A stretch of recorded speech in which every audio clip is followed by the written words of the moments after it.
Chers amis, bonjour. Nous sommes le mardi 6 février 2024. Il est 10 heures. Quelques news de l'Arménie de l'Artsakh et de la diaspora arménienne. Comme chaque mois, Nouvelles d'Arménie, le mensuel Nouvelles d'Arménie Magazine, qui est consacré donc une vingtaine de pages à Misak Manouchian, le héros français. Bien sûr, ce mois de février, le 21 février, il va entrer au Panthéon avec Mélinée, son épouse. Voilà donc l'histoire des Arméniens de France. Et là, sera panthéonisé. Voilà, nous sommes à travers Manouchian, nous sommes tous, comment dire, représentés. Nous serons tous représentés au Panthéon, donc de la plus haute, comment dirais-je, l'hôtel de la civilisation de la République française, tout simplement. Voilà, bravo, bravo à tous ceux qui ont lutté pour nous. Donc une vingtaine de pages sur Manouchian, bien sûr tous les livres et les éléments, donc son épouse est Misak Manouchian. Très très très bon, c'est un incontournable, hein, le mensuel Nouvelle d'Arménie, avec aussi des, comment dirais-je, la voix des justes, par exemple, René Zagoyan, un très très bel, comment dirais-je, une très belle, un éditorial, une opinion qui est, qui est, qui est précise par rapport au rôle d'Israël contre l'Arménie. Bien sûr mes quiz, donc ça c'est quotidien. Regardez le corridor de Zankezur dont les Azéris veulent diviser l'Arménie en deux, bien sûr pour récupérer, c'est une première étape de la fin de l'Arménie.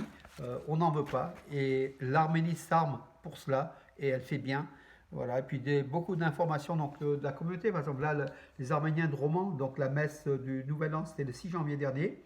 Ce dimanche, d'ailleurs, il y aura une messe à 10h30, hein, donc à Saint-Nicolas, à Romans. Ce dimanche, donc, ça sera le 11 janvier à 10h30, messe en l'église arménienne de Romans sur Isère.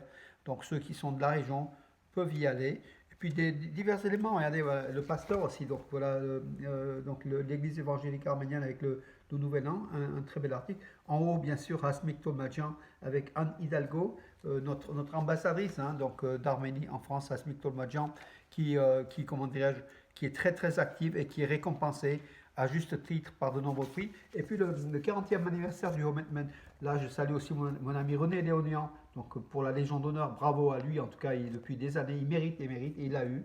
Euh, le Hometman, 40 ans du Hometman, là on voit, avec notre ami aussi Jabolian, le président du Hometman pour les 40 ans, et puis le loto du Hometman avec les scouts, les scouts arméniens. Voilà, donc il y a le tournoi de futsal à l'occasion des 40 ans qui sont déroulés ici à Bourg-les-Valences. Nouvelle d'Arménie Magazine, donc le mois de février 2024, à lire, ceux qui sont abonnés. Et sinon, vous pouvez aussi vous abonner sur le net, hein, lire en ligne sur armenius.com, hein, donc en vous abonnant. Et puis demain matin à 10h à Chaboy. Chaboy, c'est à côté de Valence, à 10h. Donc il y a un collège qui fait une exposition sur Misak Manouchian, près de la mairie, hein, à l'entrée de la ville, après le pont, hein, de Chaboy.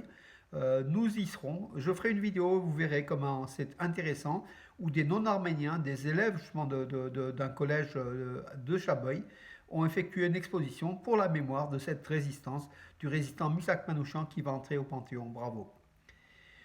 Et puis, bien sûr, le centième anniversaire de l'église évangélique arménienne, donc à 20h, donc ça sera jeudi 8 à 20h, à l'église évangélique rue Salingro à Bourg-les-Valences.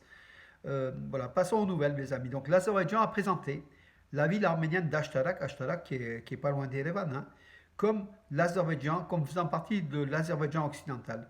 C'est ce qu'a indiqué Arman Tatoyan, preuve des images à l'appui. La télévision publique d'Azerbaïdjan, d'ailleurs, multiplie des faux documents, de l'infox sur l'Azerbaïdjan occidental, c'est-à-dire l'Arménie, en disant que ce sont des territoires arméniens.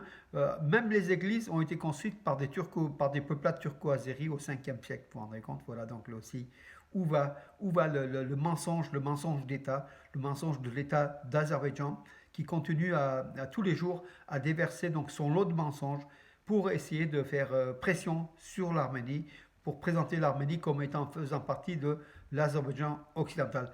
À Yerevan, on se tait, on dit rien, on dit rien. On ne revendique pas du tout l'Artsakh, on ne revendique pas l'Artsakh oriental, on ne revendique pas la deuxième ville de la ville, Kanzak, qui est arménienne, on ne revendique rien du tout du côté arménien. Alors que du côté azéri, c'est une revendication permanente sous l'égide, bien sûr, du dictateur Aliyev. Mais Dans la République d'Arménie, qui est une démocratie, on se tait. Donc voilà, le silence. Est-ce que le silence va emporter sur le mensonge? Question. Donc en tout cas, le meilleur gage de la sécurité de l'Arménie, c'est l'armement, son armement. Et l'Arménie s'arme, heureusement, fort heureusement. L'Azerbaïdjan a enlevé la croix de l'église de Vankassar en Artsakh occupé et l'a présentée comme une église arvane, donc non arménienne bien sûr.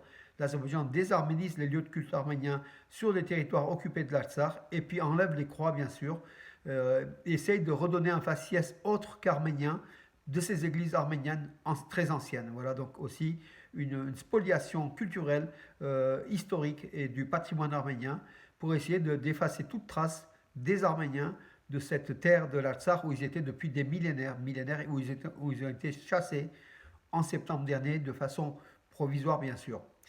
Voilà mes amis. Donc entre-temps, donc bien sûr, l'Azerbaïdjan qui dit vouloir la paix prépare la guerre avec des entraînements militaires, des forces spéciales azéries ont mené des exercices militaires encore une nouvelle fois. Donc l'Azerbaïdjan met tout son poids sur justement la guerre, préparation de la guerre, et pour dire qu'elle veut la paix. Donc des représentants de la Croix-Rouge internationale ont rendu visite aux prisonniers de guerre arméniens détenus à Bakou, dont les anciens présidents, tous les politiques, les prisonniers de guerre politiques et les prisonniers de guerre civils, hein, tout simplement.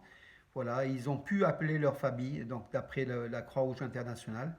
Donc c'est aussi une bonne chose, mais en tout cas, ces prisonniers-là sont de façon illégitime détenus en Azerbaïdjan. L'Azerbaïdjan est un État voyou, détient des prisonniers de guerre pour des raisons futiles, mais pour des raisons qui n'obéissent pas à la justice. Voilà mes amis, donc oui, en Arménie, donc une explosion dans le quartier de Noraresh à Yerevan hier a fait 2 morts et 2 blessés, dont l'un grave.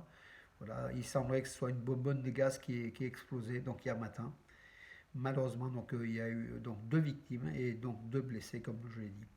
En Géorgie, donc une cargaison d'explosifs destinés au terrorisme a été découverte en Géorgie. Elle était destinée à la ville russe de Voronezh, était fomentée par l'Ukraine, c'était commandité par l'Ukraine. Et dedans, il y avait aussi des Arméniens parmi ces personnes qui agissaient pour déplacer des 13 kilos de charge d'explosifs à travers le territoire de la Géorgie pour aller vers la Russie. Ça a été déjoué par les forces, les forces de l'ordre de Géorgie. Voilà mes amis pour aujourd'hui. Je crois que j'en ai terminé. Il n'y en avait pas beaucoup des informations. C'était plutôt, comment dirais-je, calme la journée d'hier. Voilà, je vous donne rendez-vous à demain. Bonne journée mes amis.